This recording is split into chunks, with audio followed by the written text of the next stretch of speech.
trouble.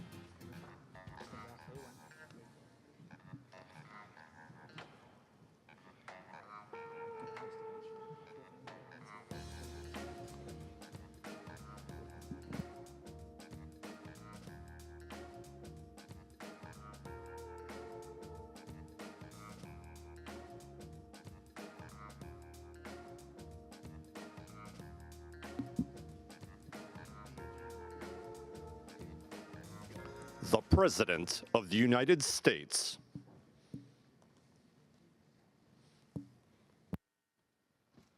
Sorry to keep you waiting. It's my fault. It's my fault.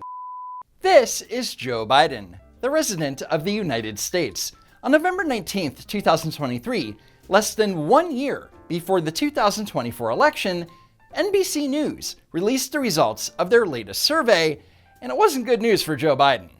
Voters were asked about Joe Biden's job performance. Only 19% of those voters strongly approve, while 48% strongly disapprove. And overall, Joe Biden's approval rating is at a dismal 40%. That is the lowest President Biden has ever measured in our poll in terms of job approval. And just look at the sea change from the start of this year. Remember, early this year, Democrats coming off a strong 2022 midterm. He was almost even. Now he's 17 points underwater on this question. Significant dip there, Steve. And a recent Fox News poll brought even more non-good news for Joe Biden. When you look at President Biden's approval numbers on any number of issues, we've got this poll that shows national security, the Israel war, guns, immigration, the economy, inflation. He is upside down by substantial margins. When you look at inflation, it's a 40-point deficit. But the Biden team hasn't started making their case. And I was listening to Tiffany. Wait. Not making their case. He's talking about Bidenomics all the time. Yes, Juan Williams is a professional wrong person, because Joe Biden and his surrogates can't shut up about the so-called accomplishments of Bidenomics. Here's Senator Chris Coons.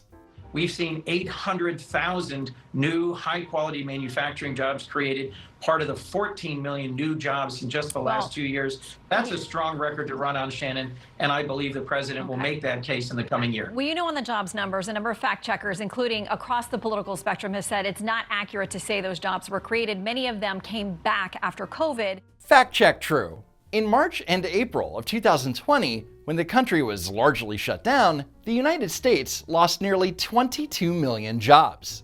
But from May 2020 to January 2021, as the country was slowly reopening, 12.5 million of those jobs were recovered.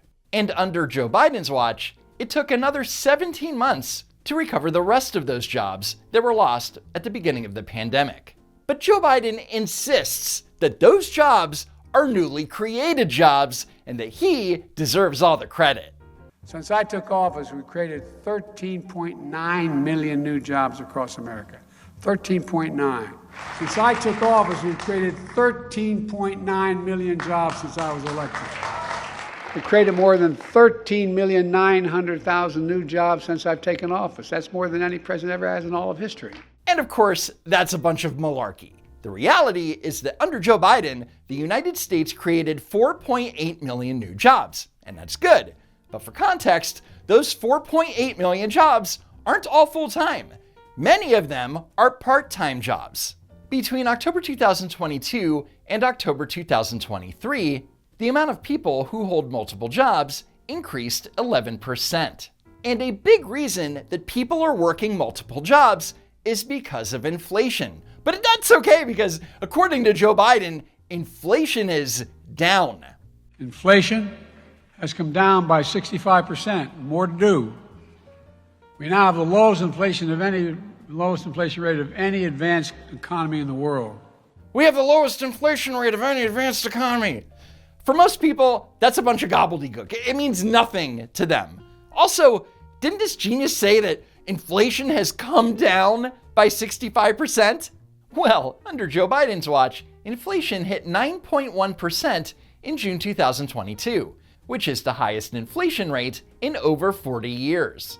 For October 2023, it was 3.2%, which is a difference of 65%. See what he did there? Inflation has come down by 65%. And as we start preparing our Thanksgiving meals, grocery inflation is at its lowest level in over 2 years, with prices for eggs, milks, bacon, and fresh veggies lower than last year.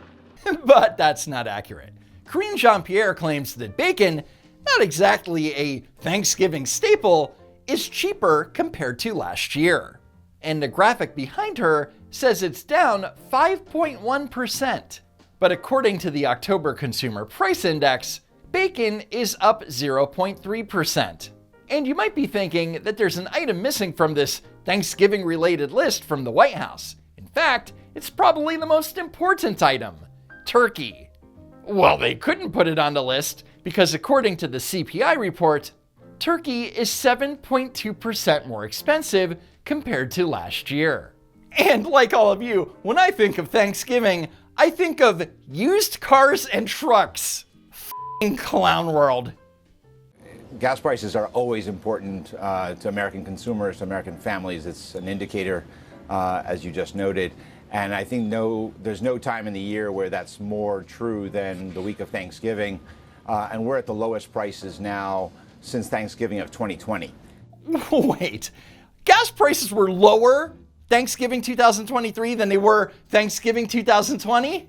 Yeah, that's gonna need a fact check. According to AAA, the national average for a gallon of gas on Thanksgiving 2020 was $2.10. So where are gas prices today, Amos Hochstein, senior advisor to the resident? Now we're back down to $3.28. He's really bad at math, or he's straight up gaslighting. Or both, you be the judge. Americans still see increases in some important prices, including food, from where we were prior to the pandemic. And this remains notable to people who go to the store and shop. Inflation is notable to people who go to the store and shop. That's like everybody. What incredible wisdom, Madam Secretary. I think it's our job to explain to Americans what President Biden has done to improve the economy. I think as inflation comes down, prices stop rising, and the labor market remains strong, Americans will begin to see that we have made meaningful progress. You can't tell people that Biden has improved the economy because they know it's bull. Inflation hasn't come down and prices haven't stopped rising. In fact, Joe Biden has been wrong about inflation every step of the way. Within the first 4 months of the Biden administration, the inflation rate jumped from 1.7% to 5%. But Joe Biden wasn't worried about it. And by the way, talk of inflation, the overwhelming consensus is going to pop up a little bit and then go back down. No one's talking about this great, So again, if it turns out that what I've done so far, what we've done so far, is a mistake, it's going to show. However, Biden was very, very wrong.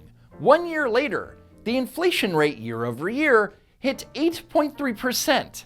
And when Joe Biden was called out on it, he took zero responsibility. I know you're shocked.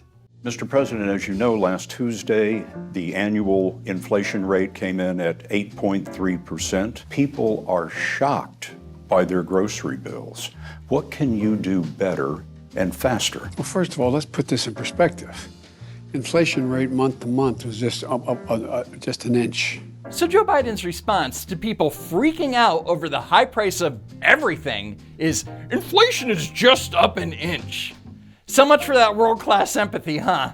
You're not arguing that 8.3 is good news. No, I'm not saying it is good news, but it was 8.2 or 8.2 before. I mean, it's not, I can make it sound like all of a sudden, my God, it went to 8.2%. To put things in perspective, the average annual inflation rate under President Trump was never higher than 2.4%.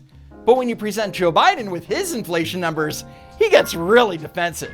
It's the highest inflation rate, Mr. President, in 40 years. I got that, but guess what we are?